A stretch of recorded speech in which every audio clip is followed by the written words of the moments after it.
Welcome to law बडी। आज हम समझेंगे सेक्शन 417 ऑफ बीएनएसएस 2023 जहां लिखा है कि किस किस सिचुएशन में कन्विक्टेड पर्सन अपील नहीं कर सकता। तो चलिए इसे क्लॉज वाइज समझते हैं।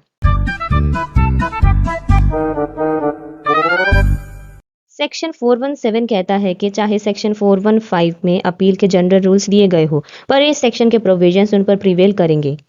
क्लॉज ए ये कहता है कि जब हाई कोर्ट ने सिर्फ सजा दी हो जिसमें कि इम्प्रिजनमेंट हो 3 महीने तक की, या फिर फाइन हो 1000 रुपए तक का, या फिर दोनों हो, तो उसमें अपील अलाउड नहीं है।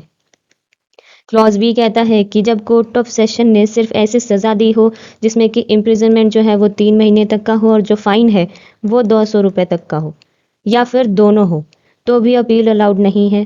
क्लॉज सी कहता है कि जब मजिस्ट्रेट ऑफ फर्स्ट क्लास ने सिर्फ 100 रुपए तक का फाइन लगाया हो, तो भी अपील अलाउड नहीं है। क्लॉज डी कहता है कि जब केस जो है वो समरी ट्रायल के थ्रू ट्राई हुआ हो, विच इज अंडर सेक्शन 283, और मजिस्ट्रेट ने सिर्फ 200 रुपए तक का फाइन लगाया हो, तो भी अपील अलाउड नहीं है। अब हमारे पास इसमें एक प्रोवाइजो है। वो प्रोवाइजो कहता है कि ऊपर दिए गए सेंटेंस के साथ कोई और पनिशमेंट भी अगर दी गई है तो अपील की जा सकती है, पर अपील सिर्फ इन ग्राउंड्स पर नहीं की जा सकती। वो क्या ग्राउंड्स है? वो ग्राउंड्स है कि अगर कन्विक्ट को सिक्योरिटी फर्निश करने का ऑर्डर दिया गया हो और पीस बनाए रखने के लिए हो। एक और ग्राउंड है कि अगर फाइन ना देना पड़े, फाइन ना देने पर इम्प्रिजनमेंट इन डिफॉल्ट का डायरेक्शन दिया गया हो। और हमारे पास एक थर्ड ग्राउंड है, अगर एक केस में मल्टीपल फाइन्स दिए गए हों पर टोटल फाइन ऊपर दी गई लिमिट से ज़्यादा नहीं हो।